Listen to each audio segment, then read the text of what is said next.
fun. It was wicked. Okay. No, it was good. It was packed. It's crazy to see the Orpheum for shows like that, and especially the fact that it's here for 3 weeks. Mm-hmm. And it was, I would assume, close to sold out last night. Yeah, it was the busiest I've seen it. The line for the bathrooms. They got to get those bathrooms fixed at the Orpheum. Well, they're renovating them. I know. They're renovating them. Poor y'all. Like Poor us.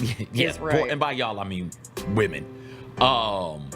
When I sat on the aisle, and so a friend of ours, Karen, and the wife were like, yo, when this song plays, pay attention, because when she ends, she's going to do this pose, and they both hit me with the pose, and that's your cue to get up and go. We need to get to the restroom before the line gets too long. So I was like, great. All right, it ended, and I drugged my wife, who drugged Karen, all the way downstairs to the restroom while running over old women. Just trample them. Just get out of my way. Just hit them with a little hip. They should have gone faster. Got to move faster. Got to move quicker. They should have gone quicker. My song of the day, I rigged it because all I wanted to do when I got home from Wicked was sing Wicked, but I don't like to sing in front of my husband. Why? Because it's weird. All the other weird shit you do in front of your husband? I've always been afraid to sing in front of people, like solo. It's very strange considering that I grew up doing performing arts. You'll twirl and you'll kick. Of course. I'll do weird stuff. But all I wanted to do was sing The Wizard and I and do the fun little key change at the end. And so that's what I did on my drive into work. By yourself? Hit us with it. No. God. What you mean? I just said I don't sing in front of people. Come on. You could start season 2 off better than that. No, we'll start it like this. What's up, everybody? It's Thursday, April 11th. Gonna be a good day. Jessica Benson with you here from the Grind City Media Studios in a rainy Memphis, Tennessee. CJ Hurt behind the glass. Coming up on today's show, the Masters getting started this morning after a little bit of a delay. Another Grizzlies game down. 2 more to go after the Grizzlies fell to the Cavs last night in Cleveland. A career high from Jake LaRavia. We'll go around the NBA. Nuggets back on top in the Western Conference. John Calipari had his opening press conference at Arkansas. He got real about it. Teresa Walker is going to join us about 20 minutes in. Cannot wait to catch up with Teresa on a variety of topics. The takeover of women's college basketball. The Titans have started their off-season program. We're just a couple weeks away from the NFL draft, and the Preds are in the playoffs. So we'll catch up with Teresa, and then in honor of Coach Cal and that big chicken money taking him to Arkansas, we are drafting the best kinds of chicken. The best chicken foods, best chicken dishes. Tell us your favorites in the chat if you're joining us live, in the comments if you're watching this after the fact. Go ahead, like today's show on YouTube, subscribe to Grind City Media as well. We will end with Theater Thursday. CJ and I both saw Wicked here at the Orpheum in Memphis. We'll talk about that, plus tons of movie news coming out of CinemaCon. All kinds of trailers dropped throughout the week. We'll talk about the ones we're most excited for. It'll be a fun Thursday, one day till Friday. Let's go.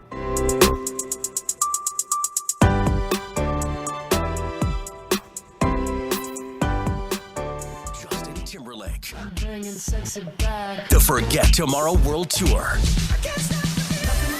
Live in Memphis. Justin Timberlake. FedEx Forum, Saturday, November 23rd. Get tickets now at livenation.com. The brand new single Selfish is available to stream and download now. For more, hit up justintimberlake.com. Real country music with Cody Johnson live Saturday, April 13th at FedEx Forum. Country's best. The Leather Tour with Cody Johnson. With special guest Justin Moore. Also featuring Drake Milligan. VIP and reserve seats on sale at Ticketmaster.com in the FedEx Forum box office. Cody Johnson. Did I invent this? Loki? Did you? I spent years calling my ex-producer Cowboy Carson, and now Beyonce. She decides she wants to dabble in country, in the genre. Now she's calling her album Cowboy Carter. When she's doing her next concert, and she says, hey, my new album's about to come out, Cowboy Carter. Inspired by the Gary Parrish Show. Shout out GP in Memphis. The Gary Parrish Show, live weekdays at 10 a.m. on YouTube at Grind City Media and the official Grind City Media app.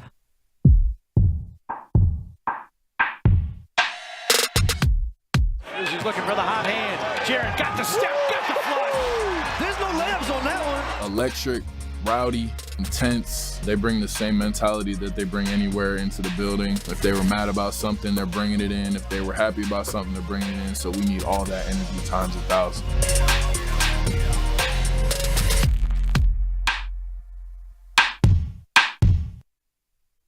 Don't Worry, Be Fluffy World Tour.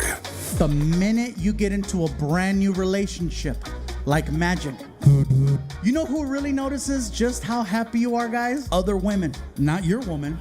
Look how happy he is. I bet I can change that. Friday, May 10th, FedEx Forum. Get your tickets now at fluffyguy.com. Don't miss a Memphis Don't Worry, Be Fluffy World Tour.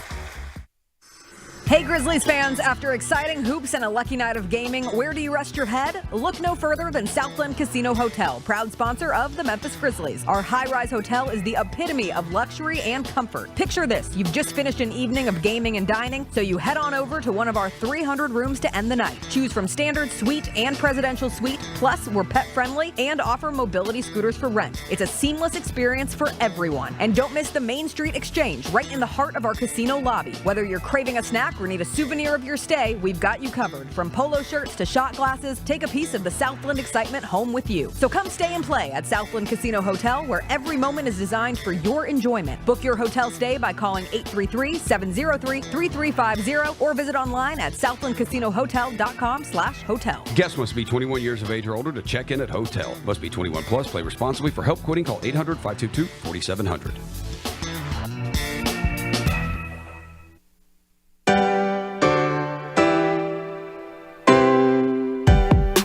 For the sunshine, gotta own the day like it's all mine. Just got paid in his own time. Been working hard, I've been on the grind. I deserve this feeling, having my way. I've been on this healing. This is my day. The sun's out, let's have a little fun now. I wanna let it all out. That's what it's all about. Cause I deserve this feeling, I have it my way. I deserve this healing. This is my Grind City Media presents The Jessica Benson Show with CJ Hurt. Live from the Grind City Media Studios on YouTube at Grind City Media and the official Grind City Media app. What's up, everybody? It is Thursday, one day closer to Friday. Happy Masters Day to all who celebrate. CJ, I started my morning watching some sweet, sweet grass at Augusta get mowed. Oh, it was so beautiful. Are they going to be able to play? They are. It got delayed about 2 hours. All right. I was listening to the Augusta Storm Center recap, and apparently the storm cell was a little scary, but they are only moving it back about 2 hours. My master's nap that I already have penciled in for this afternoon is going to hit so hard. And even though there was the delay this morning, enough golfers will have teed off. Where? At noon on Grind City Media. I know many of you have this day circled on your little sports calendars. You will get a Masters update from the Chris Vernon Show. We saw the mascots have been working hard. They've been training hard. I posted a picture of one of the mascots hard at work. I don't want to give away the identity. Some people thought it was me. And I said, no, my arms are not that jacked. Please. I will not be a dancing mascot. CJ will not be a dancing mascot, but you can figure out who the rest of them are. The first Masters update of the Masters weekend will come. The sun is going to come up. Tiger Woods tees off at like 2:54. I'm going to watch that group of Tiger, Jason Day, Max Homa. Tiger Woods is 48 years old, and he got a bad situation where he's not going to be able to finish the first round in day one. He's going to have to split it into day two, which is like a worst case scenario for Tiger Woods, but I love that we still all collectively. What happened? Why? Because they tee off too late because of the delay. So it'll have to bleed into tomorrow, and then he'll also have to do the second round tomorrow. Yeah, those aren't my arms, everybody. I wish they were. No, though that's not you at all. Thank you. So because I'm trying to understand this. I don't watch golf at all. So because they pushed it back, the sun will be setting, and so it won't be enough light on the course. Correct. Got you. And so he'll end first nine, front nine, back nine. Yes. And then go into the next day. And right, so which will will start earlier because then you'll have to be getting a round and a half in. Play 27 holes tomorrow. Yeah. Okay. And for younger golfers, but isn't he on a cart? Their backs and their knees and their legs. Yeah, but it's still the Okay. It's like how you rest, how you eat, all of that. It's like a worst case scenario for Tiger Woods. But we will see. Maybe the break will be good. Maybe breaking it in half. You never know how it'll work out. I am rooting for Jon Rahm this week. That's my official take. Give it to me back to back. Having him come back now as a member of LIV. He was all the good guy last year. Now he's like the bad guy coming back this year. And I always like Jon Rahm. He was really nice to me once here in Memphis at the golf tournament. And it's really stuck with me. They're still beefing with the LIV people? Yeah, now they're all there. Yeah. They're all there together. Okay. Well, I thought that LIV bought everybody. Did they not buy the PGA? Did the PGA and LIV not decide, we got to partner up? They're still working through. Okay, they got to figure it out. Okay. Difficult money. Did Congress get in? Now I'm trying to remember. Congress, I think, stepped in. Maybe antitrust or something like that. I can't remember exactly. I don't pay attention to these people. Forgive me for asking you questions that I could easily have looked up and prepared for before this show. It's all right. We'll move into the Memphis Grizzlies of last night. Oh, boy. 2 games remain for the Memphis Grizzlies, who fell to the Cleveland Cavaliers 110-98. Jake LaRavia, a career-high 32 points. It was funny because I think it was last week when the Detroit Pistons were here, and it was coming off of Malachi Flynn's 50-point game, the most surprising 50-point game that we have seen, perhaps, in the NBA. And somebody asked me on the radio, who would be the most likely of these Grizzlies players late in this season to be a name nobody outside of Memphis knows to go off for 50 in a game? My answer was Jake LaRavia. He doesn't get to 50, but he does get 32. He can get hot from 3. He had 8 threes last night. He can still get to the free throw line. He's going to have to take shots because somebody on this Grizzlies team has to take shots. Between Jake LaRavia last night and then you had Gigi Jackson, who you're like, oh, yeah, he had 22 points on 21 shots. Their usage rate is obviously massive at the moment because it has to be. And you look at this game more from a standpoint, like we know what the Grizzlies are. This is just limping towards the end of the regular season. But for the Cleveland Cavs, if they had lost to that Grizzlies team, I think they would have been in shambles emotionally. They've had some struggles post All-Star break. They have fallen. They were in second in the East. They fell down to 5th. After last night's win, they're back up in 4th. And they can make some moves up into the 3rd spot, I believe, still. The Bucks won even without Giannis last night, so it looks like they are close to probably shoring up the 2 seed in the East. But if you look at what happened on the Cavs broadcast last night, it is such a testament to what we, the people of the Memphis Grizzlies, have gone through this season, because this was a very real moment that happened on the Cavs broadcast. Take a look. Maybe not. Jacob, take a look. Oh, you told me there was a video. You didn't tell me to send the video. I said, do you want me to? No, you didn't. Yes, no, you did not. You did not. We're not doing this. I said, do you want me to send the video? And he said, oh, what was the video? And I described the video to you, and then you did the oh my gosh face. I thought the oh my gosh face was the yes, I would love to have this part. When is oh my gosh face the yes? That's true, because sometimes your oh my gosh can be something like yesterday, and like, please don't put this on the air. Anyway, okay. We'll go back to just I'll find it and send it. No. Now we're just gonna go with the picture of dear Timmy Allen, who looked like a special character to unlock on a video game yesterday, because the Cavs broadcast had no information on Timmy Allen, and we need to put respect on Timmy Allen of Mesa, Arizona's name. Timmy Allen, G League call-up from the Memphis Hustle. Timmy Allen deserves better. You could at least put Timmy Allen's name. You could at least know who you're talking about. The Cavs broadcast, if you listen to the video clip, according to CJ, I have not seen the clip. I've only had it described to me from CJ Hurt. Yes, please, CJ, describe the clip that you described to me that I gave an oh my gosh face for, but did not clarify that Jessica, I wanted it to be seen. I know what consent means. That means a yes. It's not a look. 1. 2, so the Cavs announcers are like, okay, who is this? And it's all the question marks like, we really don't know, but he looks like he's good at something. What is he good at? We're not sure. He does stuff, though. Jacob, I'm sending it. Unfortunately for you, Jacob, it's an IG video. I don't know how much more work that is for you, but when you get it, grab it, throw it up. But yeah, that was the whole thing. That was the whole gist. Nobody knows who is playing for the Grizzlies unless you are working these games as pre-half post on radio or on TV or on the sideline, or you're trying to drop some Kelsey's Keys or something like that, or you're Eric Hasseltine on the radio. Like, if you're one of those, you probably know enough about these people to have an informed, intelligent conversation about what it is that the Grizzlies are looking at here with this particular player. Is it ready? Jacob is the man. Throw to the video, Jacob. Who is this? Kaylee, that is the question mark right there. That's the only thing I can say here. What do you think he's good at? He looks like he's good. Well, he's looked like, your typical small forward. Yeah. Okay.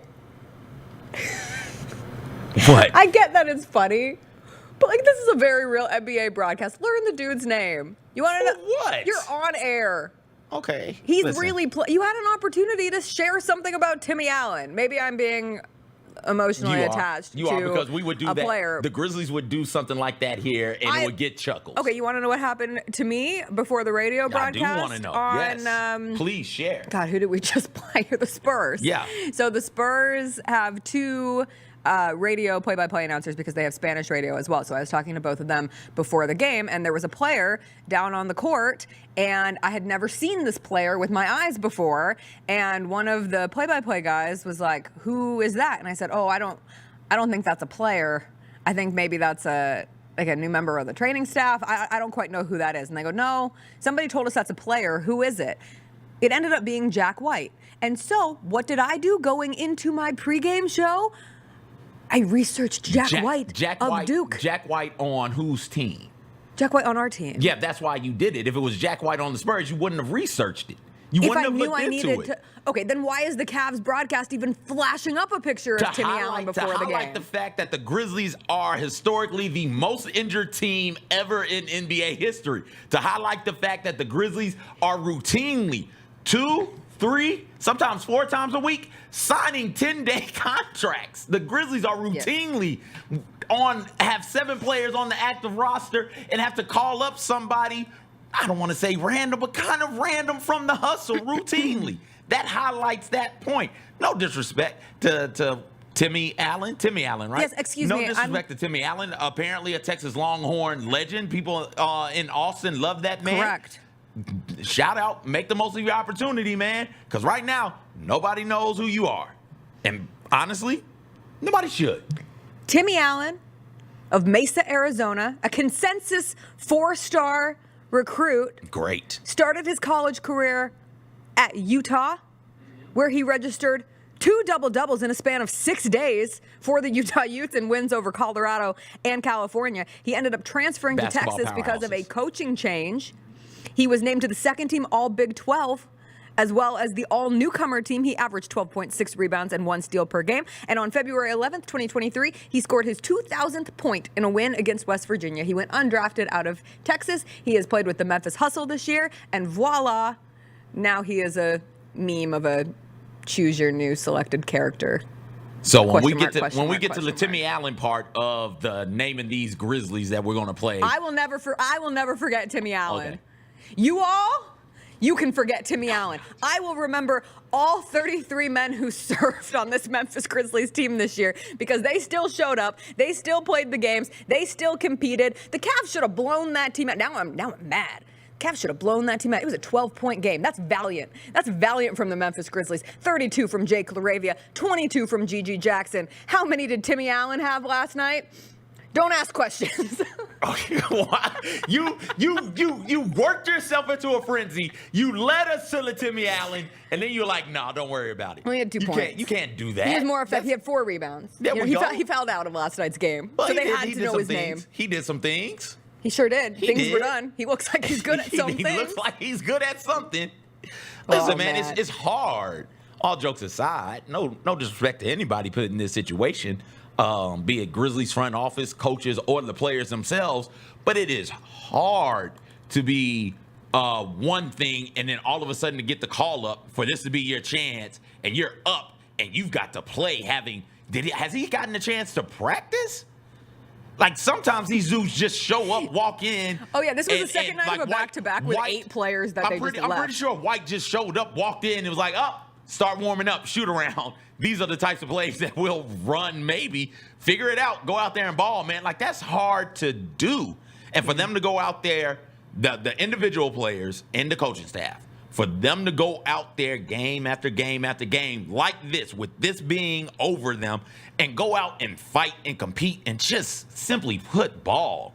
Just go out there and play basketball, man. You've been doing this your whole life. Go out there and just ball, and let's see what happens. Let's see where the chips fall. when the game is done. And like you said, the Cavs should have blew this team out, and they didn't because, once again, we keep saying it, but this Grizzlies team, down to the wire, they're going to get up and keep fighting. They're going to get up and keep competing. They're going to lose, but they're going to fight through it. By God, they're going to try. And that's something that, again, with a bunch of 10-day dudes, like, that's impressive to me. Not just from a franchise culture standpoint, but from a mentality and the makeup of the individuals on the 10 days, be it, now I've already forgotten, Timmy, or be it Jack, White, or be it Mal Pereira. Hurt, I'll never forget Mal Pereira. Simpson. Yeah. Whomever it is. Let's go back to Jalen Noel days. Noel, Biyombo, like, whomever it is. I'm just trying to make sure I'm naming players so I keep them in the forefront of my mind. Trey Jemison. Didn't he start as a 10-day? Yes. Yeah. Yes. Hell yeah. So, Lamar Stevens. Now two-way. Scottie Pippen Jr. started as a 10-day. Whomever it is that's coming up, playing for the Grizzlies, that starts on these 10 days, they're showing incredible mental fortitude to be able to stick with it, to be able to say, okay, this is my shot in the NBA. I'm playing with a bunch of dudes who, like me, are fringe NBA players, and we're going to go out there together collectively, and we're going to compete against some of the best in the league, be it the Cavs or the Thunder or the Nuggets or whomever it is. I think I tip my cap to you guys, because I, in that situation, be like, no, I'm not coming there. No. I know it's my one shot, but nah, damn that.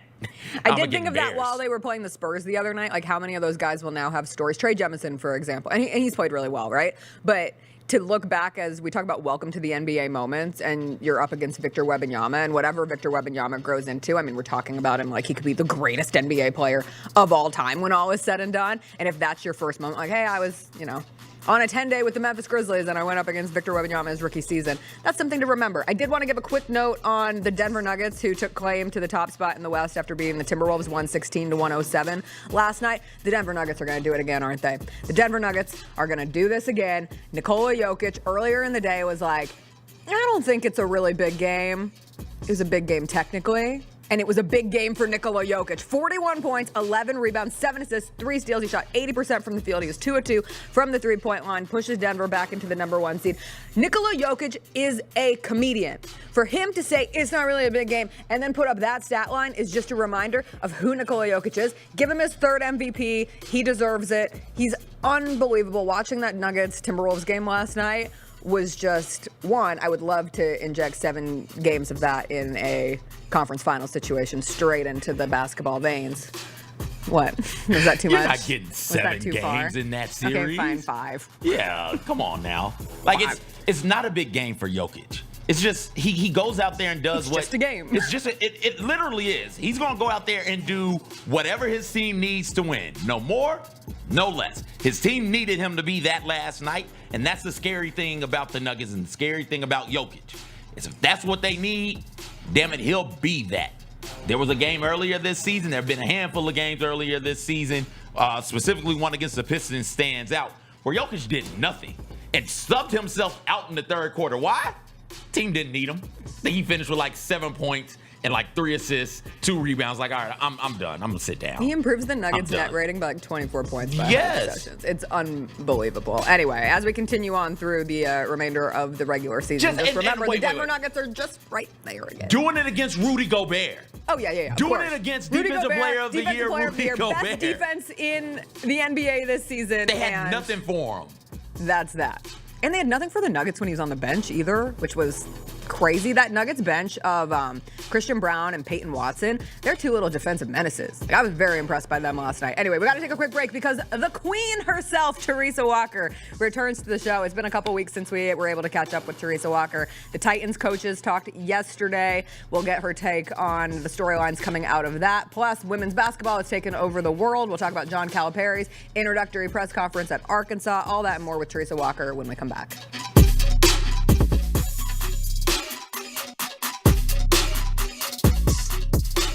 Hey Grizzlies fans, after exciting hoops and a lucky night of gaming, where do you rest your head? Look no further than Southland Casino Hotel, proud sponsor of the Memphis Grizzlies. Our high-rise hotel is the epitome of luxury and comfort. Picture this, you've just finished an evening of gaming and dining, so you head on over to one of our 300 rooms to end the night. Choose from standard, suite, and presidential suite, plus we're pet-friendly and offer mobility scooters for rent. It's a seamless experience for everyone. And don't miss the Main Street Exchange, right in the heart of our casino lobby. Whether you're craving a snack or need a souvenir of your stay, we've got you covered. From polo shirts to shot glasses, take a piece of the Southland excitement home with you. So come stay and play at Southland Casino Hotel, where every moment is designed for your enjoyment. Book your hotel stay by calling 833-703-3350 or visit online at southlandcasinohotel.com/hotel. Guests must be 21 years of age or older to check in at hotel. Must be 21 plus. Play responsibly. For help quitting, call 800-522-4700.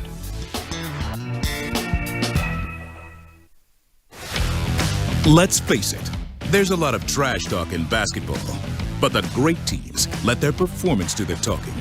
Like Ford F-150 with Pro Power on board, a class-exclusive industry-first feature that turns your truck into a mobile generator and leaves the competition speechless.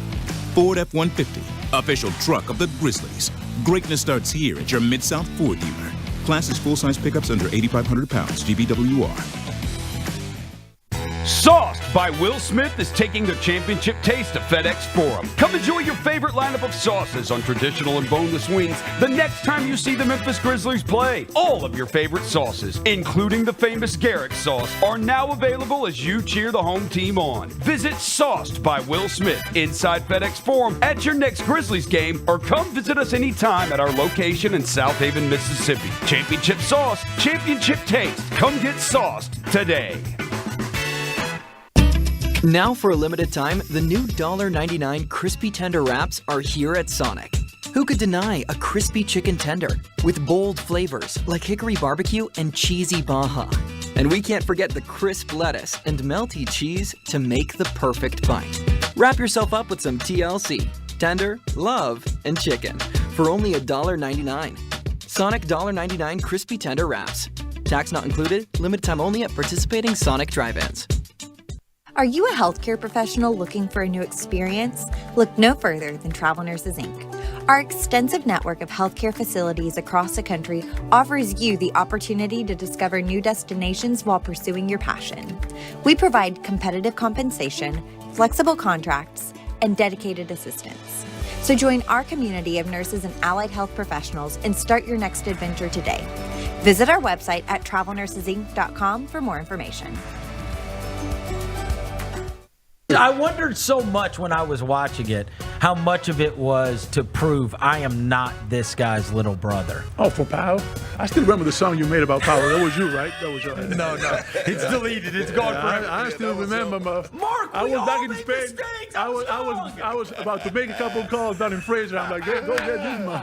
The Chris Vernon Show, presented by Caesars Sportsbook, live weekdays at noon on YouTube at Grind City Media and the official Grind City Media app. Did I invent this? Low-key? Did you? I spent years calling my ex-producer Cowboy Carson, and now Beyonce. She decides she wants to dabble in country, in the genre. Now she's calling her album Cowboy Carter. When she's doing her next concert, and she says, hey, my new album's about to come out, Cowboy Carter. Inspired by the Gary Parrish Show. Shout out GP in Memphis. The Gary Parrish Show, live weekdays at 10 a.m. on YouTube at Grind City Media and the official Grind City Media app.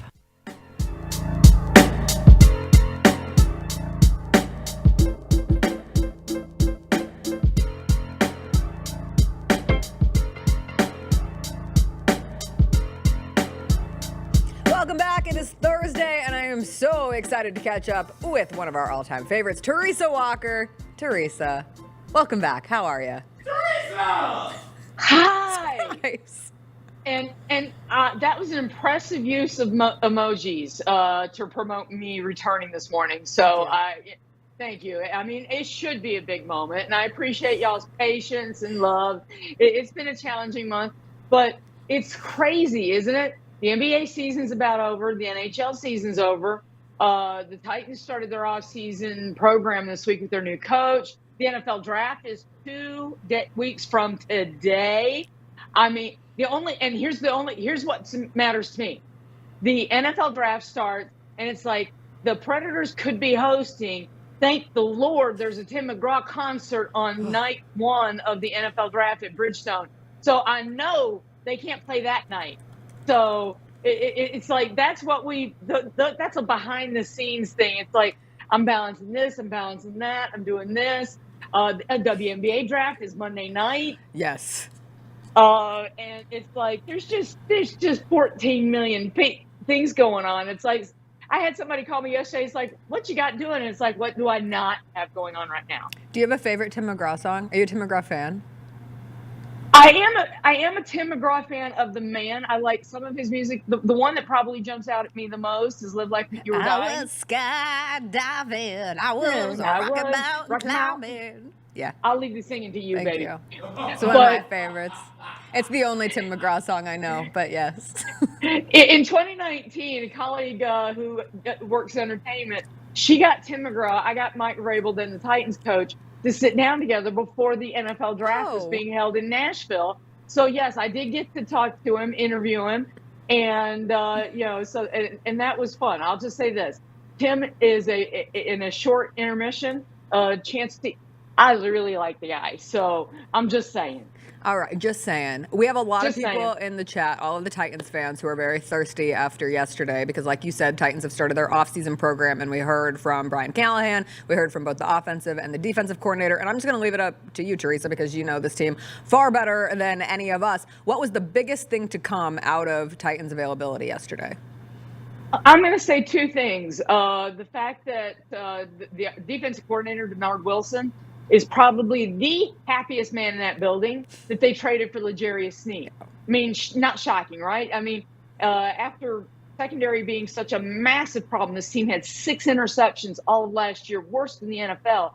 Now he's got Cheeto, and I'm going with the shortened version of his first name till I get down, Awuzie. They signed him from Cincinnati. He followed Brian Callahan to Nashville, and they trade for L'Jarius Sneed. And I'll just say that back before the tampering period got started, I told somebody that if I had one person for the Titans to kind of target, it was L'Jarius Sneed. Now, they had to trade for him because he had the non-exclusive franchise tag, but they've got him. And, the DC was asked about AFC South, stocking up, baby. Stephon Diggs is now in Houston. They just adding all the players. And he's like, I'm not worried. It's like, I know we've got guys who can go after these dudes. And then, oh yeah, just in case you don't think that he's worried about that front end, as Jeffrey Simmons said when that trade went down, help me, help you. So he's happy. They're happy to be working. Nick Holtz talks about Calvin Ridley and how he is so happy to see him get paid because he saw him fight to come back from the suspension. Said his work ethic, boy, say that 3 times fast on a Thursday morning. He can't wait to see this guy go out and prove that he is back. Says he is a hard worker and he's got speed. You almost have to calm him down. So I heard interchangeability with Tony Pollard and Tyjae Spears. So they tried for so long to get a compliment to Derrick Henry. The problem with Derrick, no matter how hard he worked to catch the ball, is if you brought the other guy on, you knew 99.9% they were going to throw to him, right? Yeah. Whether it was Deion Lewis, you could go through the names. So interchangeable there, but they are. This is why the NFL gives new coaches a head start on the rest of the league. Part of it is, hi, my name is, and they're going to exactly. And Will Levis, baby, sitting front and center, trying to lead this team. So those were the things that jumped out at me yesterday. And, and I can't wait. They have got, because of the moves they've made in free agency, when they go on the board, if they're at 7, guess what? They have flexibility. I know everybody's saying they've got to get Joe Alt. They got to get a left tackle. Well, guys, I am not going to be surprised if they do a trade back, get more picks. They don't have a 3rd rounder, and they've done as much as they could. They're the biggest spenders to this point in the NFL in free agency. Now they've got to get a couple more pieces, and getting an extra draft pick, 1 in the 3rd, that they do not have, I think is going to be one of their best moves. Teresa, people in the chat are excited that you're back, 1. They all say hello. Thank you. So just say hi to the chat. 2, they want to know what the talk is around the receiving core, specifically Hopkins, Ridley, and if Burks is comfortable being the third, maybe the fourth option potentially going into the next year. Well, I don't care if Traylon Burks is comfortable or not. I mean, I'm sorry. No offense, Traylon, but it was asthma the first year. He's had injuries that have limited him through his first 2 years, and receiver is still an area that they probably will. Hey, if they end up staying at 7 and taking a wide receiver, won't be surprised at that either. Because, again, you can't have too many. And Burks has got to show that he can stay healthy. And one thing that stood out to me is with DeAndre Hopkins and Calvin Ridley, they sound like they're going to be ready to move them around on the field as well. Because that's going to make it tougher. You got to – wait, where'd he go? So – and Brian Callahan did say yesterday that, Burks has got to show. They are looking for someone to step up and be that slot guy. They know what Ridley can do. He's fast. They know what DeAndre Hopkins can do. He proved it last year with a 1,000-yard season. And guys didn't catch his first touchdown pass until October 29th when Will Levis went in the lineup. So I won't be surprised at all if they do get another wide receiver because Traylon Burks has got to be pushed. Yeah. And, they also have youth at tight end. They've only got 3 on the roster right now. Chikakwankwo, they like what they're seeing out of Josh Wiley, but he had a hard time being healthy and being there the full year. So, there's still some spots on offense that are wide open.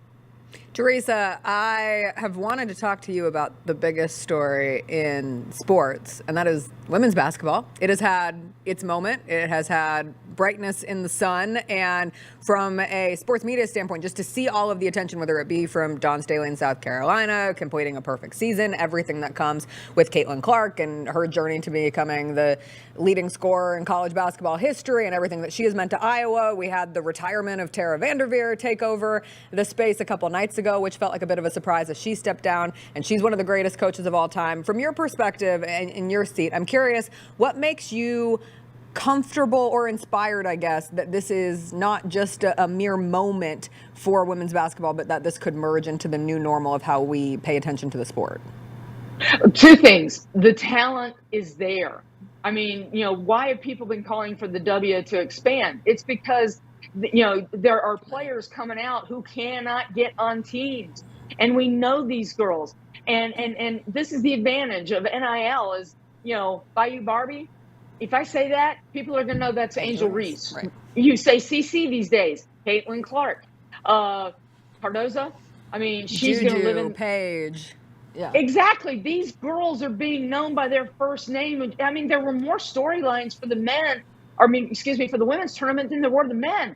And now, yes, I know the caveat that the men's games this last weekend were on cable, and the championship game was on a Sunday afternoon over the air, which allows for more eyes. But the fact of the matter is, when you invest in women, people want to watch. The T-shirts that people were wearing, everyone is watching women's sports. Yes, they are.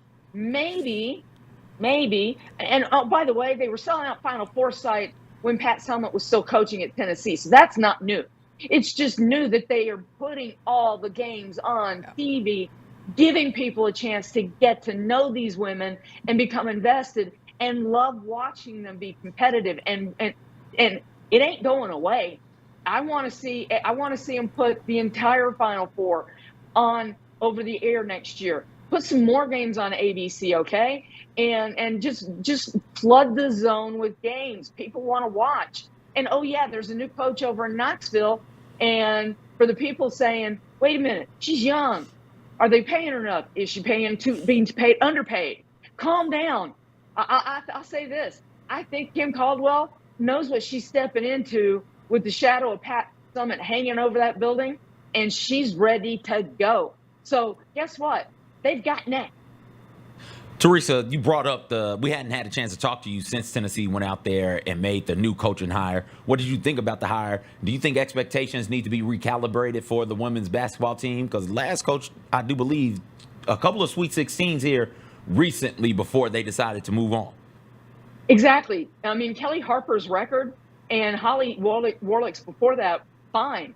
But their resumes lack two things: a Final Four and a national championship. There is a reason Kim Caldwell's contract says by May 1st, by the end of May 1st, the year that she wins the national championship, she's going to be either matched or paid highest in women's Division I basketball. So they laid it out in her contract what the expectations are, and she knows that. And she said, and I love the competitiveness I heard. It's like, do you think your style will play here? And I had somebody message me, that was a condescending question. And it's like, no, that's the expectation there. And she knows it. And you know what she said? She goes, I wouldn't be here if I didn't. So, you know what? I'm thinking that Pat Summitt is sitting up there in heaven saying, go girl. That's the attitude you've got. And think about this. She's just the fourth coach for that program in 50 years. So, and she did not wear an orange jacket to the news conference. She wore a light Summit blue, I thought. But no, she does not walk around that building or around campus with the shadow of Pat hanging over her. Having had personal interactions with Pat Summitt, been coached by Pat Summitt. But you know what? She knows, and it's laid out in her memorandum of understanding what the expectation is there. And she now she's going to have to show she can recruit. But like the athletic director put it, if you like watching what Josh Heupel does in Neyland, putting up points, going up and down the field, you're going to love what Kim Caldwell does. They were fourth at Marshall in points per game, second in the nation in turnovers. She's going to play an exciting brand of ball. Now she's got to prove that she can recruit, and then she's got to prove that she can win. Because, the last three champions are from the SEC, and Texas and OU come in this year. So it's like, she better be ready to compete. Let's keep it in the SEC, but go over to the men's side. And like you said, she didn't wear an orange jacket, but it was super bizarre seeing John Calipari in front of the Hogs background and with the red tie and everything that came with his introductory press conference. My favorite part was when they did shout out the billionaire owner of Tyson Chicken during the press conference, and then they played Zach Brown Band's Chicken Fried. And I was like, well, we all know the big backers that helped make this move happen. But John Calipari was very blunt about the state of the roster. Let's take a quick listen to what John Calipari had to say when it came to meeting his team for the first time. You know what? I'm jacked about another opportunity. I'm like, let's go. Now, I met with the team. There is no team. So now Hunter's really extremely confident, but we got to get a roster together. And some of it is a little bit of everything, but we will. It may take a little longer because there are kids that put their name in the NBA draft that are going to go through. There is no team.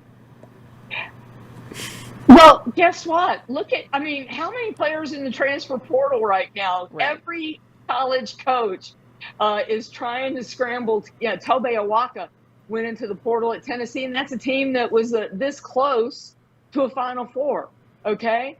Zach Edey, yeesh. But that's the thing. Everybody, no matter how far you went, are trying to get guys to fill out the roster right now.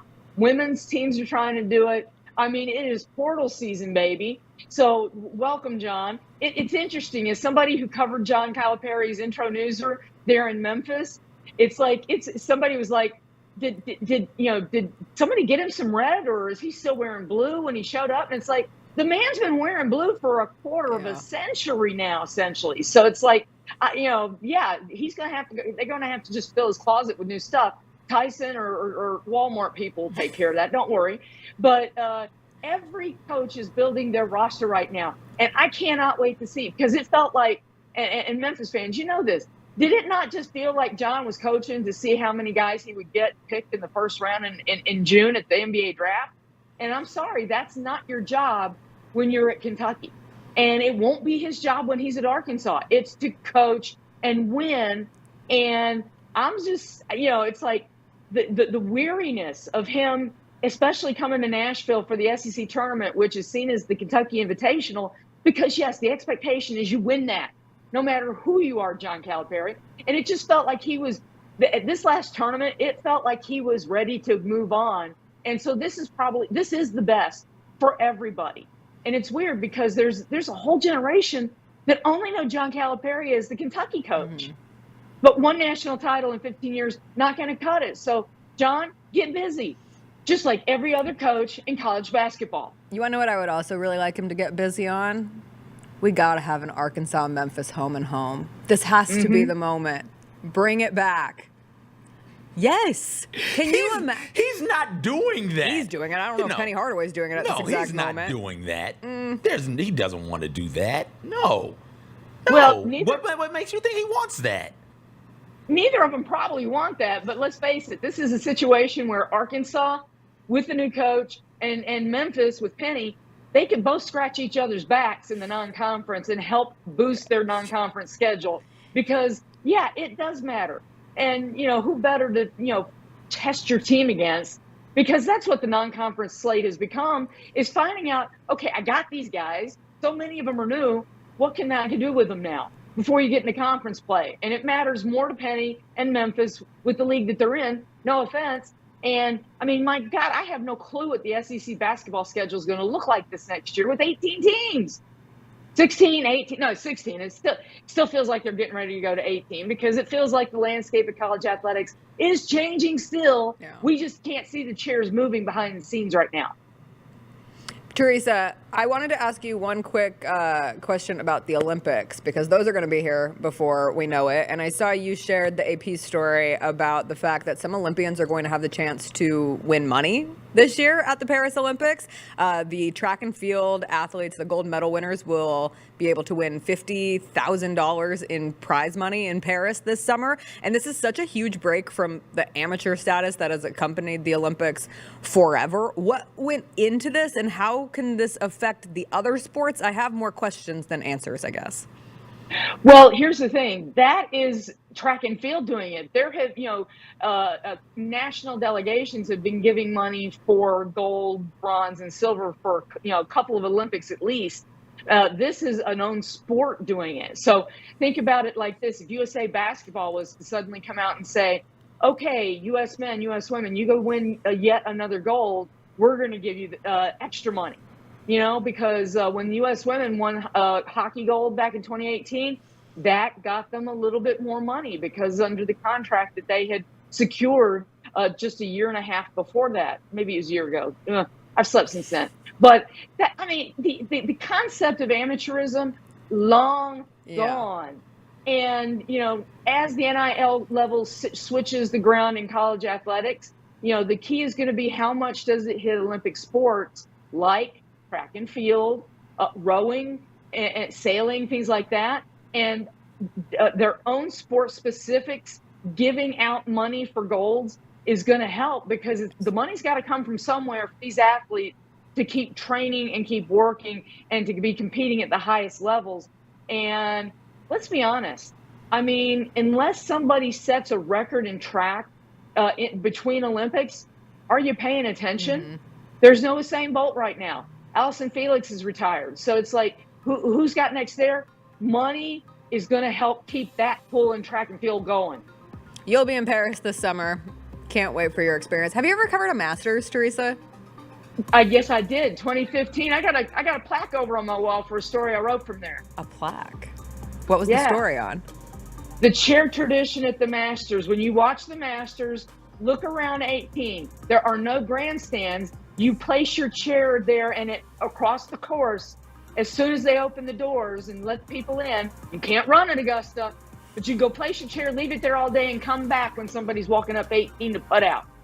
I'm going to go back and find it from 2015. Teresa Walker, of course, you've covered the Masters. You've covered just about everything. We're so happy that you are back. Sending you lots of love. We'll catch up with you next week. Bye. That was Teresa Walker. You can find all her work at the Associated Press. You can follow her on Twitter/X at Teresa M. Walker. We will take a quick break. When we come back, we are having a big draft. We are drafting chicken. What does it mean? It means exactly what it sounds like. Chicken. The best kinds of chicken. We will draft them when we come back.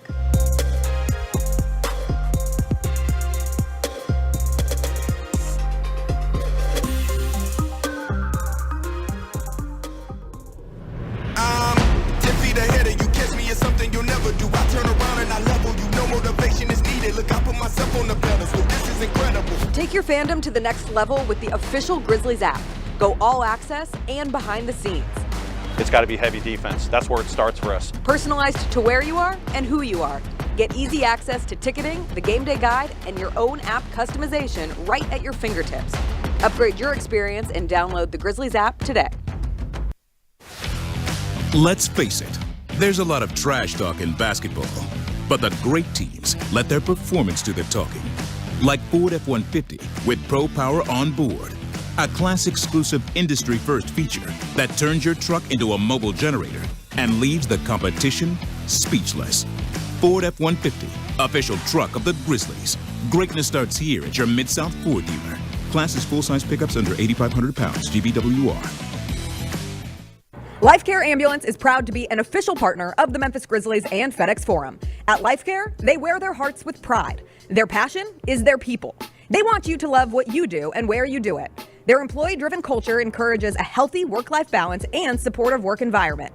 They invest in your success and well-being so that you can provide the best care for the patients that they serve. Join the incredible team of EMT LifeCareAMB.com. It's more fun to be there live to see the Memphis Grizzlies hit the court all season long. From the electricity in FedEx Forum to the highlight reel plays, there's nothing quite like Grizzlies basketball. As the official marketplace of the Memphis Grizzlies, Ticketmaster gets you in with a huge selection of seats. So get off the couch and into the stands while you still can. Score tickets today at Ticketmaster.com. That's Ticketmaster.com.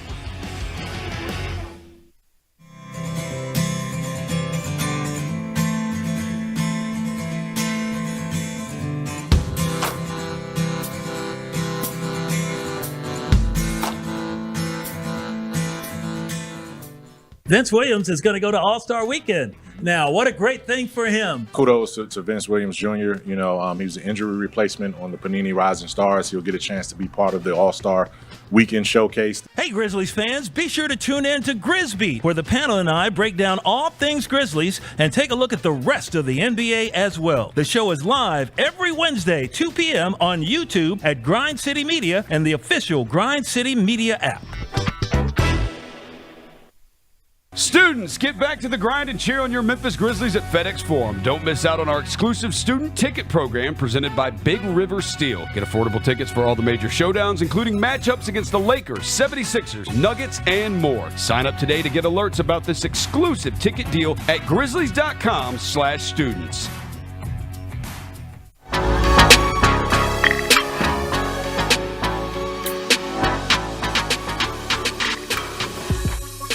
Pick has never been more important. No, this is the most important. It's never been more important. Like, if I could have tanked for this first pick, I would have. I would have been throwing out question mark rosters too, okay? That's where we would have been. This is so important. All right, everybody. In honor of the power of big chicken money taking John Calipari to the University of Arkansas, we are drafting best kinds of chicken. Best chicken dishes, best chicken foods, just any chicken that you can eat. We are drafting the best of the best. Do we have a coin toss, a coin... virtual flip? Oh, we have the spin. Oh my gosh, so many. I'm really nervous. Click to spin. No. Let's go. Who gets the first pick? I need it. Oh, be boy. No. Be with me. No. Be No. with me. Yes. No. No. No. Yes. No. No. No. It's a miracle.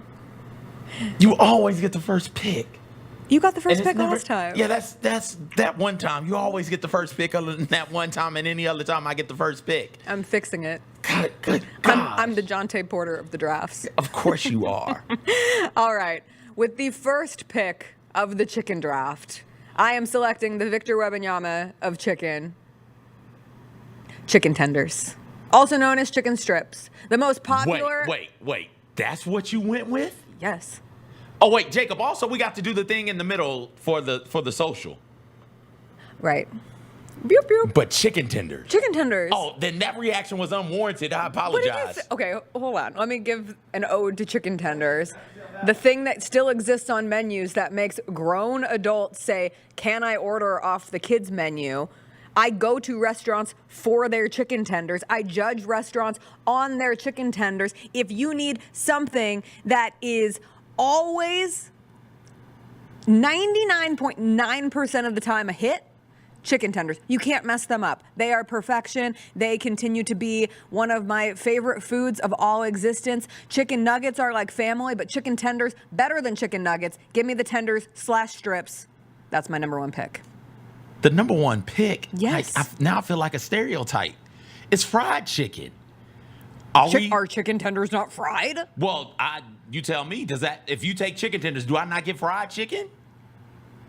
No, you get fried chicken. I get fried. So if chicken sure. tenders aren't fried chicken is infinitely better than chicken tenders. Fried chicken is one of the best original American dishes that we have. Not one of. It is the best. I said it, and I stand on it. It's better than hamburgers. It's better than hot dogs. It's better than apple pie. Whatever you think is the best American dish, it pales in comparison to fried chicken. And as a black man on radio or on this podcast, I feel a little self-conscious saying that, but I don't know anybody who does not love fried chicken. You talk about going to restaurants and getting chicken tenders. If they have a fried chicken option, what are you doing? We just started getting chicken tender restaurants. We've always had fried chicken restaurants. What are you talking about here? Fried chicken is the one of one. Why are you taking tenders? What is on every single... Kids are the pickiest eaters, which could also equate to kids having the most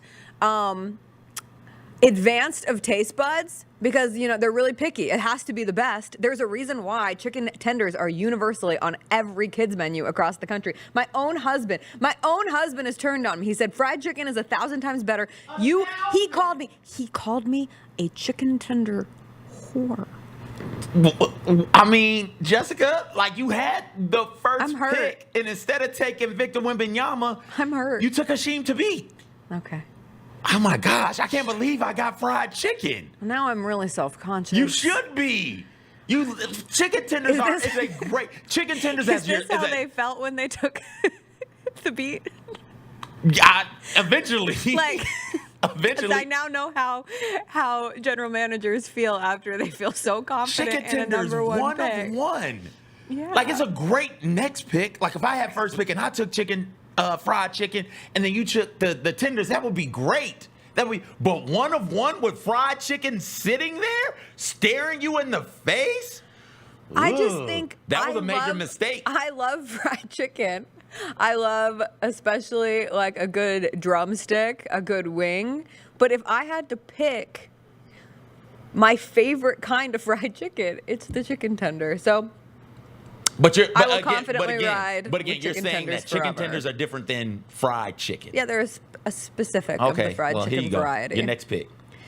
Oh, wait. What sauce are you using with the chicken tenders? Are you just buffalo eating them raw? sauce. You know what? You don't even need sauce for fried chicken. That's my larger point. Go ahead.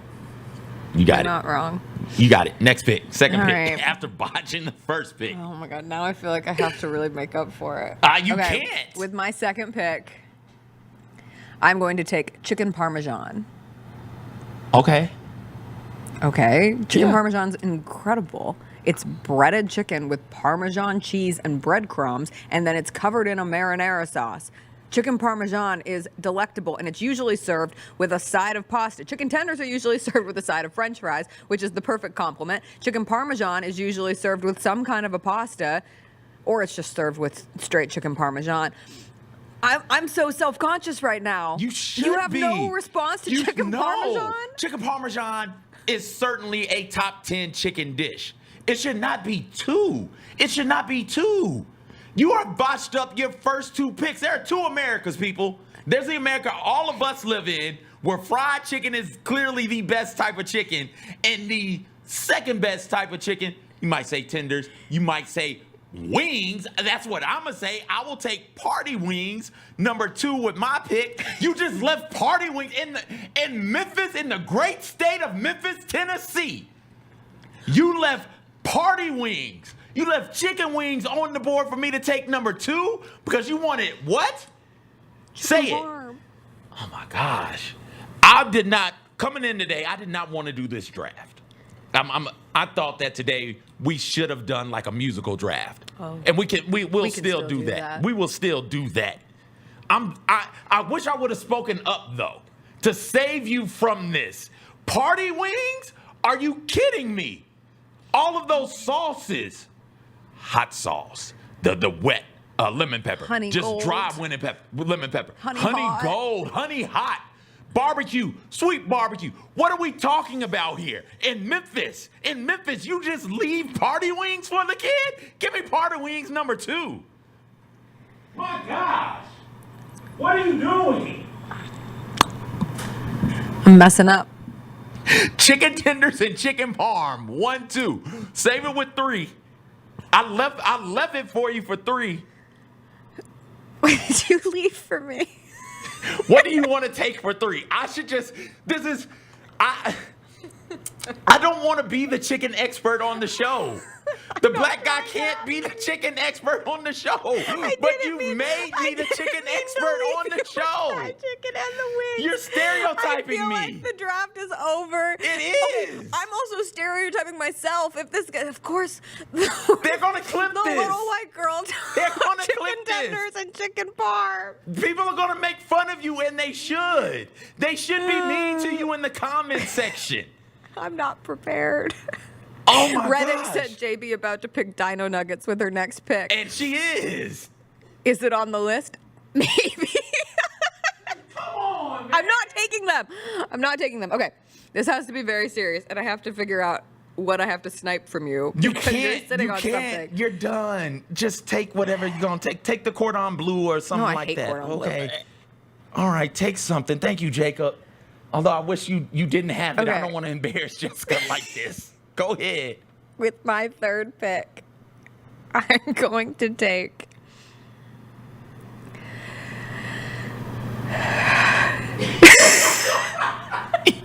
You're so nervous. Take the chicken. I'd like to take teriyaki chicken. What? Teriyaki chicken. I love teriyaki chicken. I'm crying. Wow. Can I guess what you're gonna take? You can. Are you taking barbecue chicken? It's on the list. It is on the list. But you've left me with all the good chicken. Still out there. Okay, Still out there. there's so Still much out good there. chicken. Still out there. I took party wings. Sure. You could have took whole wings. You could have took Wait, that's not fair. I forgot what's not about fair? that. How do you I forget? forgot that We're you took. doing a chicken draft. How do you forget about whole wings? Because of teriyaki, and then what was the one before that? And Parmesan. Okay, wait. I'm speaking up for teriyaki chicken is. It's a good chicken. It's Yes. a great chicken. Yes. Is it better than party wings? No. Is it better than whole wings? Teriyaki party wings are a wing flavor that I enjoy. Is it better than boneless wings? Come on, Jessica. Boneless wings are just chicken tenders, so I could. They're chicken nuggets. Oh, okay. So now here we go. So boneless wings Boneless don't wings count. are chicken nuggets. They're chicken nuggets. So if I Yes. take chicken nuggets, I get boneless Yes. wings. Now that's good to know, cause now, now, now I have to take it. Now give me chicken nuggets / boneless wings. Give it to me. I'll take that. That the bite size, you just grab them and pop them in. Just pop them in like it's so great. Also, McDonald's chicken nuggets saved me because I don't eat fast food burgers. Never have, never did. But when they came out with the chicken nuggets in the kids meal, 1983, they started doing chicken nuggets. I think the kids meal came not too long after that. When I found out about the chicken nuggets and the chicken kids meal, oh, that was my go-to, the sweet and sour sauce. And let me tell you people something. Jessica's got me worked up, and this has also got me worked up. The quality of chicken nuggets has taken a severe dip the past decade. I don't like it. It's not as good. Bring back the dark meat chicken nuggets. Bring it back. The weird-looking McNuggets at McDonald's, the weird little, like, Louisiana shape. They look like a boot, and you bite into them, and there was so much flavor and so much juicy goodness.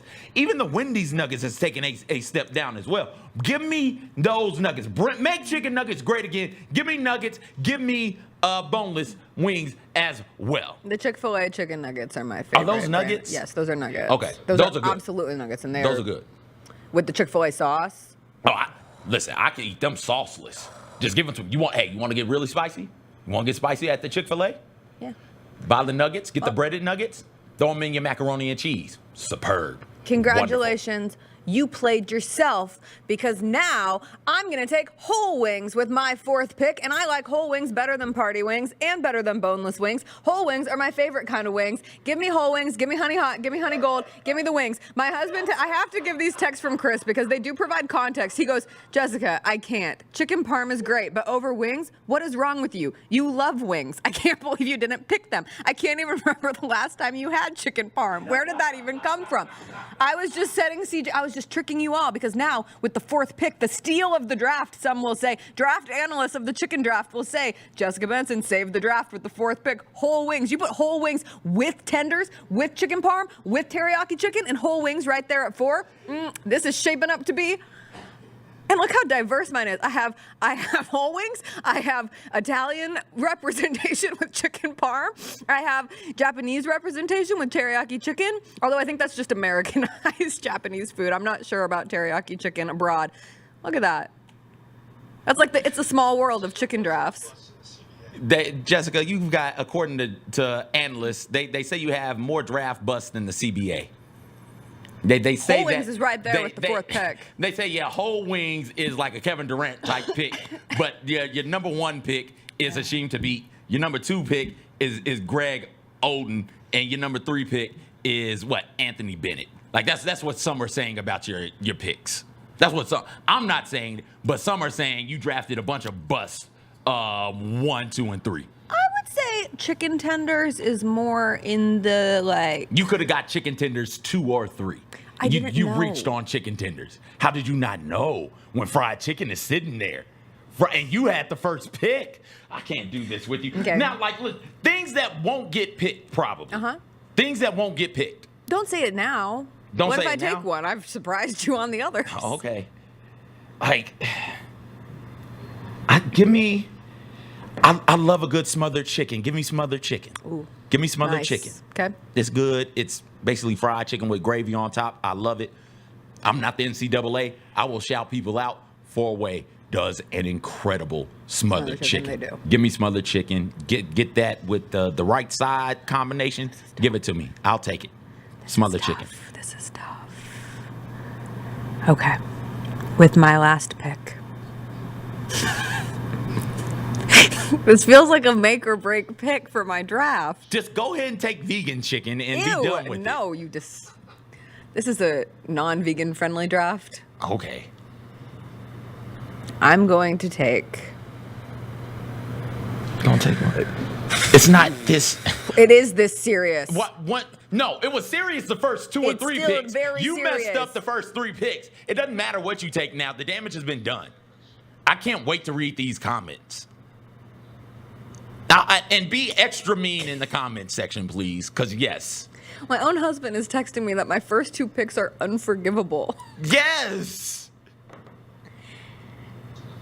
It took you 4 picks to get the whole wings. What are we doing? What? And by we, I mean you. Take one. Just take it. Your draft is terrible. Wait.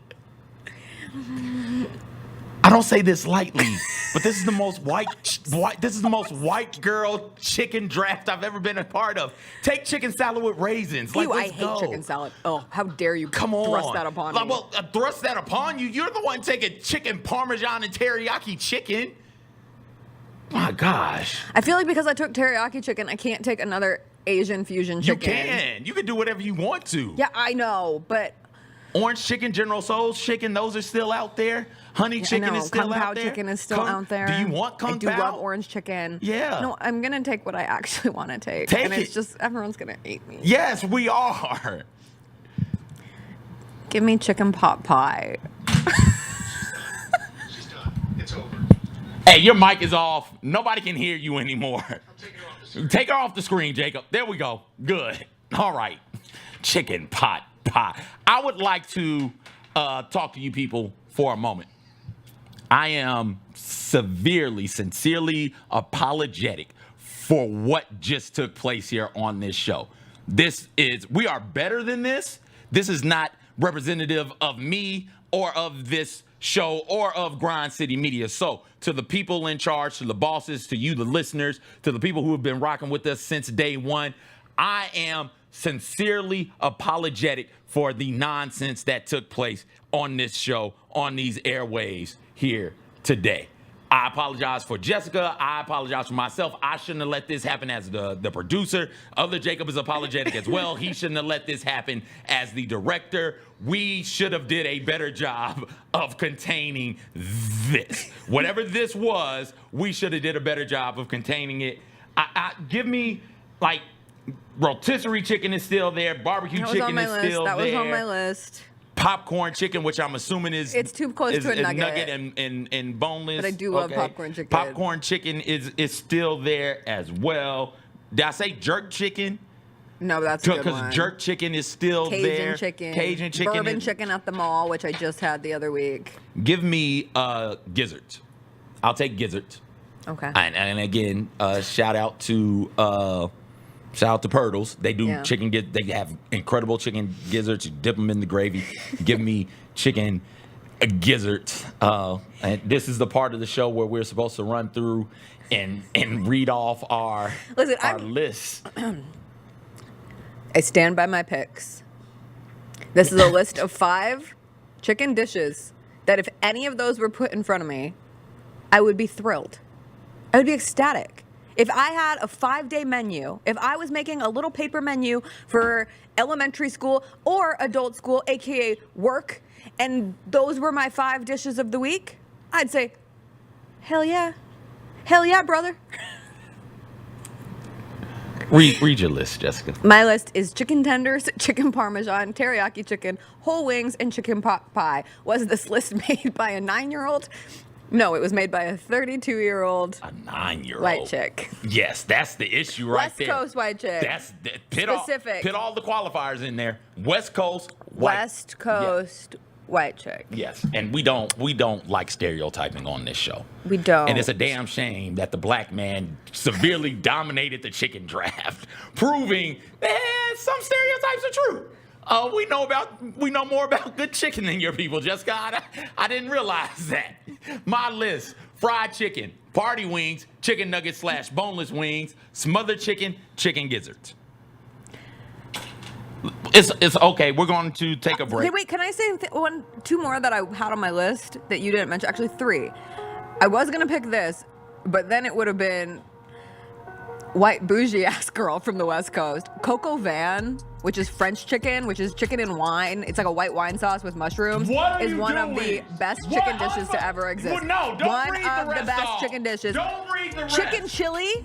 No. Chicken chili is phenomenal. Chicken quesadillas are my favorite kind of quesadilla. Shredded chicken. Shredded chicken. Yeah, you could have took shredded chicken, Jessica. That would have been a quality pick. Boring. Shredded chicken makes me think of a diet. But shredded chicken, you use shredded chicken to make barbecue sandwiches, use it for quesadillas, you can do chicken nachos. All the way it goes. Chicken barbecue nachos didn't take that as a chicken dish. I would take pork. If you're gonna get barbecue nachos, get pork. I like chicken. Really? Yeah. I like the pork. I go all the way in. Well, that's fine. We'll draft pork dishes next. No, we won't. Like hell, we will. I will not be caught up in this. Dishes we will not draft. We will not draft pork. We will not draft watermelon. We will not draft any other dishes that my people are stereotyped to be the ones to love more than your people. Because you're going to prove it true with your terrible selection. Have you ever had Coco Van? Someday I'll make it for you. Wait, can we talk about something else? Yeah, we're going to take a break. Let's talk about something you know about. Wicked. I know a lot about chicken tenders. We could do a specific chicken tender draft. Hey, go to break. Take a break. We'll be right back.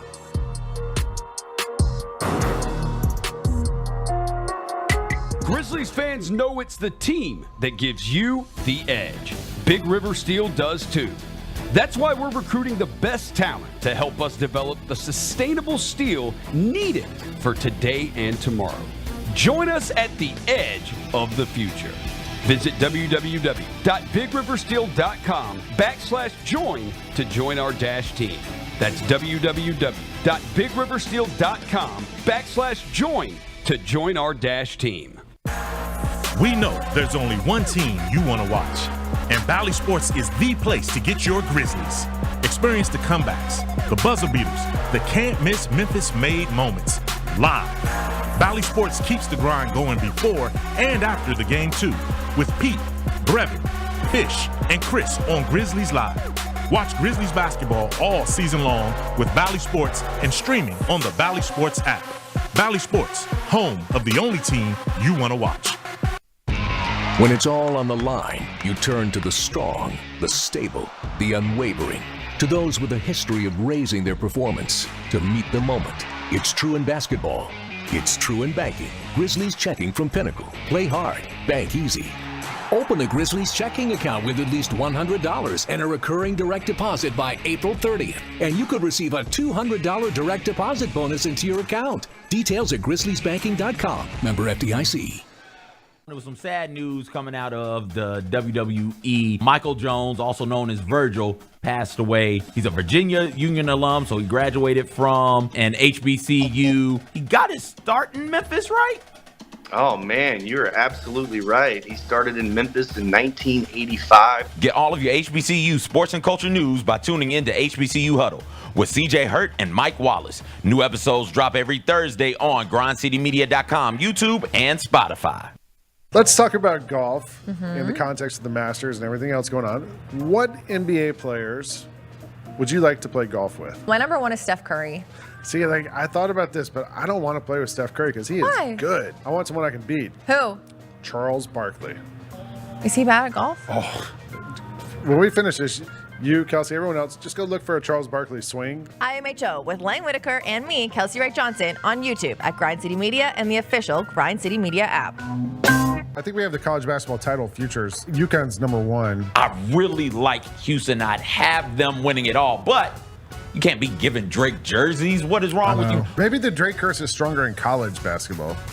How long has he been riding with Kentucky? He wore an Alabama jersey and Saban retired. The Odds Couple with Rob Fisher, Lang Whitaker, John Roser, and CJ Hurt live Thursdays at 2 p.m. on YouTube at Grind City Media and the official Grind City Media app.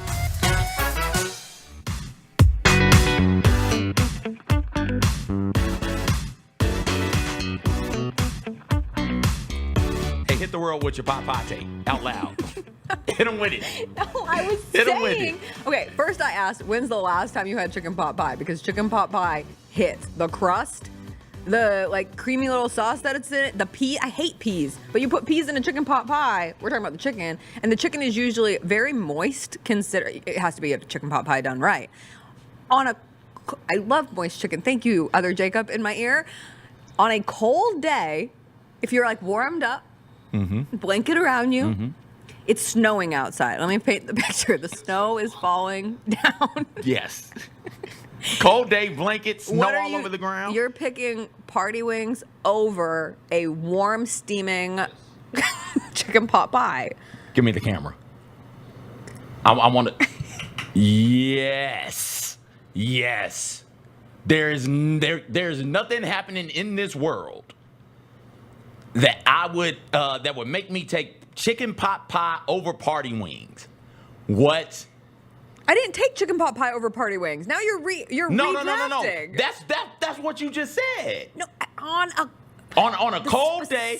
Of the day. Listen to what I'm saying. There's not a day that the good Lord could make. There's not a day. That's fine. That he could say chicken pot pie could be falling from the sky. I could be like, oh, that's free chicken pot pie right there. I love moist chicken, dog. And other Jacob could come up to me and say, hey, let's go to Wing Guru and grab some chicken for $50. Be like, bet, let's do it. And I'm at the Wing Guru spending hundreds of dollars for 12 pieces of chicken wings. What chicken's overrated? What? Rotisserie chicken. It's convenient. It's very convenient. I love rotisserie chicken. I rock with it. I had rotisserie chicken at my wedding because I wanted to make sure I had protein. Yeah. But every time I get a rotisserie chicken, I don't leave that thinking that I loved the rotisserie chicken. Like it tastes well and it does its job. It's a solid role playing type of chicken. And if you had done the chicken draft correctly, I probably would have taken rotisserie. I'm just mad at myself for not taking wings with the second pick. I could have saved myself. I could have saved myself from myself, and I didn't. I got weird with it, and that's on me. I take full responsibility. Stand with my list because I did end up getting whole wings on it, which is a win and a gift to myself. One that, frankly, I might not have deserved. But I, too, would eat wings 365 days a year, so. Fine. All right. Fine. Wicked. How'd you like it? How'd you like it? You start. I need to You need a break? calm down, yeah. Wicked is This was your first time seeing it? It was my first time ever Okay. seeing it. No clue what was going on. It's my wife's favorite musical. It's one of the, according to experts, is one of the top, 5 musicals all time. You could, the list that I see have Phantom 1 and then Wicked 2. It was, I don't get a lot of musicals. Like, it just doesn't hit me in that way. I left this musical like, now I want to read the original source material because I felt like they sped through some things because you only got so much time to be up on stage. You're not going to be able to hit every single thing. I felt like some of it, the story was rushed, and that's, again, because it's on stage. So it has inspired me to go, whenever I go to a bookstore next, probably this weekend, the wife loves to read, I will probably try and grab a copy of Wicked or go to the library and check out Wicked just to read it, just so things make more sense. Like the love between the two sisters doesn't really come across. The dude, what's the dude's name? Fiyero. Him switching from Glinda to the Wicked Witch, that doesn't come across. I know it happens. I know what I'm supposed to feel, but I didn't feel that in the moment. I feel like the book does a better job of laying it all out there. Even the one that really, like, straw that broke the camel's back was when Glinda went up to Oz, to the wizard. It was like, hey, you got to go. It's like, okay, she's been goofy and unserious this whole time. Where does she find the strength to go up to this all-knowing, almighty being and be like, hey, get the hell out of my town? And for him to be like, yeah, you're right, I'm going to leave. I feel like there's more to it than that. So, yeah, I'm excited to read the book. That play has made me excited to read the book. And if you don't know me, you should know 2 things. 1, your boy loves fried chicken. And 2, it's a struggle for me to read sometimes, but something to inspire me to go back and read a book is, like, it's good. Yeah, it was interesting. So I think this was the 6th time that I've seen Wicked. And Wicked's so interesting for me because I have a lot of nostalgia wrapped up into it. When it first came out, I was 11 years old. And, are we there? Okay, we're on.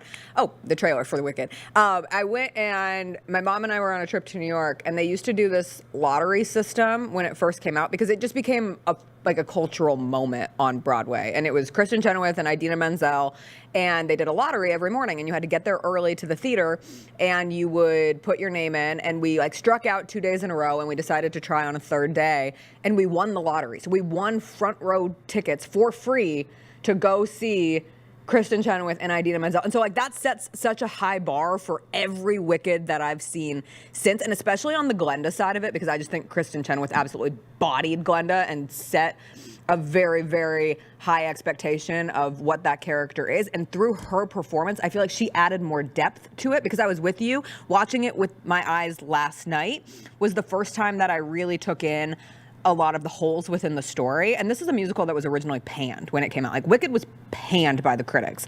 And a lot of people have recycled these old Wicked stories because there's a new Notebook musical that just came out that also got panned by the critics, but people are kind of putting it in the same space as Wicked in that people who go see it are loving it and having these, like, visceral reactions. But when you really think about Wicked, you're right. A lot of things don't make a lot of sense, but the songs are so good. It's almost straight bangers through a musical. There's a couple misses. The song that the wizard does, Sentimental Man, bleh.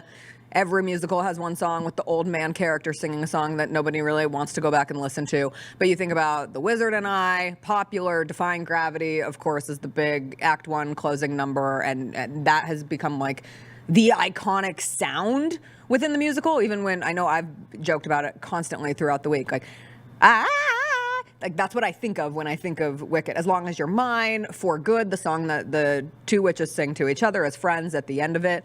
But so for me, I was, like, trying to separate myself last night from just the Wicked that I loved as a kid that has led me to seeing this musical over and over and over again every time I have a chance versus what was in front of me. I thought the girl here, or the woman here who played Elphaba, was fantastic. I went and looked her up. She's Frankie Valli's granddaughter.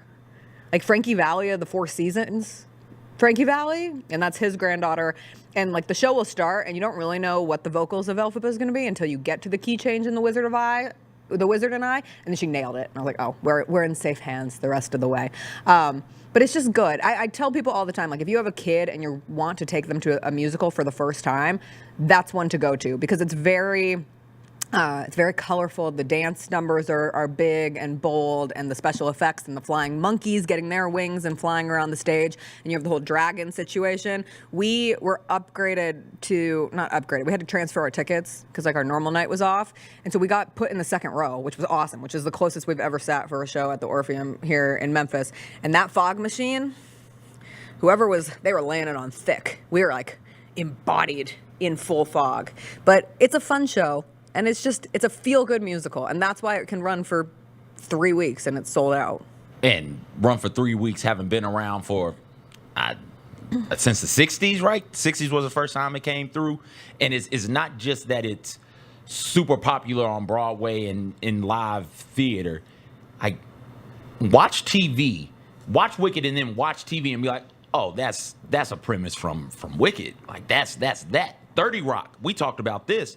30 Rock is Oz. The land of Oz is 30 Rock. Wicked has absolutely had an impact on Tina Fey in some sort of a way. Because Tina Fey is Liz Lemon is what's the Wicked Witch's name? She's the Wicked Witch. Jenna Maroney is the Good Witch. Jack Donaghy is the wizard, just this thing that seems all-knowing and all-powerful and really kind of flying by the seats of his pants. He gets into shenanigans. You got Kenneth, the dopey Page. He needs a brain. You got Tracy Jordan. He needs a heart. You got Pete there running things. He needs courage to stand up to the writers, to jack into everybody, right? Like the cast members or the writers, excuse me. Those are the munchkins. It is literally Oz, the land of Oz, and with Tina Fey's character Liz Lemon being the Wicked Witch, right? Like that's there, and then you look around and you start looking at like Two Broke Girls through that prism, and some of these other shows with two strong female leads. One of them is always bubbly, the other one is always kind of sulky and sullen, and they get along really, really well. Like that's even Teen Titans. Are you ready for that? Teen Titans is this. Yeah. Where you've got the two chicks in Raven and Starfire, and then you got Beast Boy, probably needs a bit of a brain. You got Robin, who's trying to get the courage coming from Batman.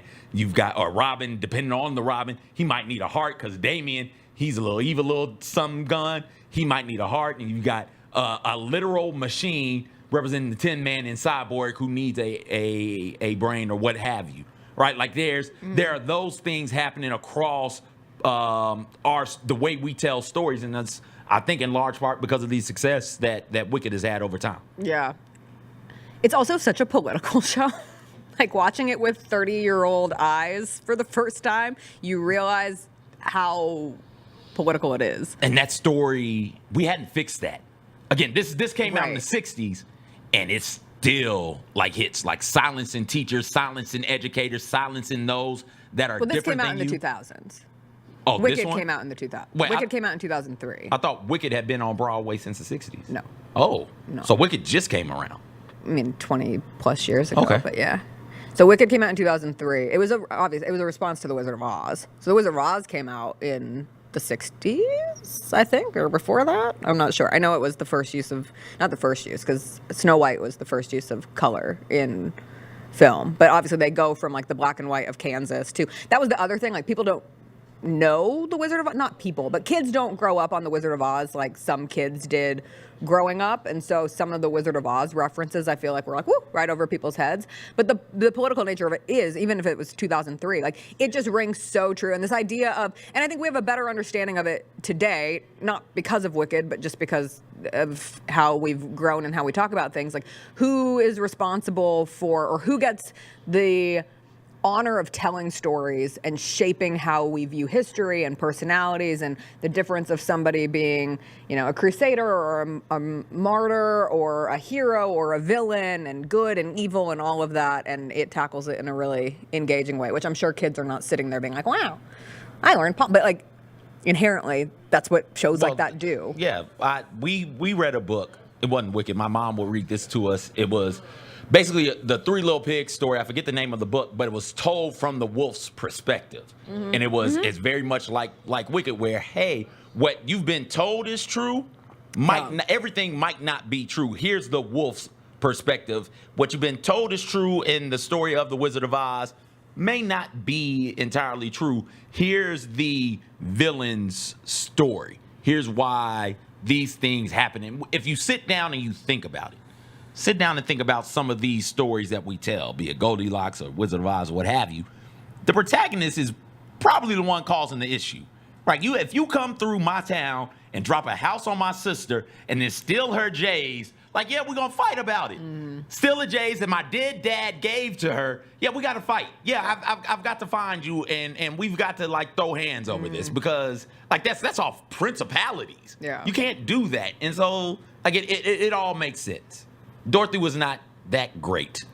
Again, she dropped the house. Dorothy was just a girl. She dropped the house. Just a girl who got swept up in a tornado. She dropped the house which they dropped the house on a woman Dorothy, and took her shoes. It's not Dorothy's fault that the house fell on the Wicked Witch of the East. Okay, so then why did Dorothy? Madame Morrible, who created the twister to begin with. Whose fault is it that Dorothy jacked the shoes? Oh, that's definitely Dorothy's all right. fault. Don't steal from people. Yeah, don't steal from dead people. Well, have some respect. Yeah, have some respect for the dead. Yeah. Grave robber? We don't talk enough about Dorothy being a grave robber. We did this, we were trying to figure out who each character was up here. And I immediately took it back. Well, too late. No, I don't want it anymore. I tried. I know you did. You came out strong and you were like, oh, you're alpha. I was like, no, I want to be. It's such, this is actually a really interesting thing from a woman perspective, especially as a woman who grew up brunette. Because a lot of times, and even with 30 Rock, there's this like designation of the hot blonde, the popular hot blonde, and the nerdy, intellectual, deep thinker, a little weird brunette who is never the more enjoyable and the one who like asks the tough questions and like is kind of like the fun sucker, right?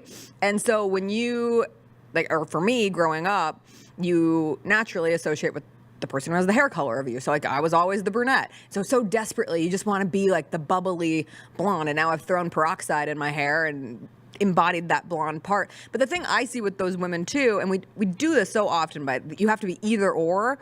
I love the combination. It's like the duality of people. Like you can be bubbly and ditzy at times and like crazy, but you can also still care about saving the animals and saving people and being concerned with mankind and humanity of it all. And so that's part of the reason I want to read the book, because that doesn't come across. The duality of both of them does not come across very well in the show. No. And I would assume that it comes across better in the book. So which one were you again? You didn't want to be the Wicked Witch, so you're the bubbly one. You're Glinda. That made she Kelsey. Sucks, though. That I was made watching Kelsey, it and I was like, oh God, she sucks. I tried. That made Kelsey the Wicked Witch. Right.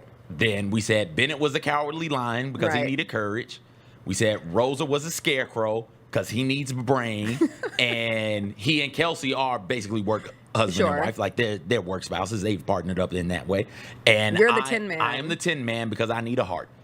And that's how we did. And Vernon is Oz. Vernon is Oz. Yep. And Gary was Gary the professor. The professor? Yeah. Yeah.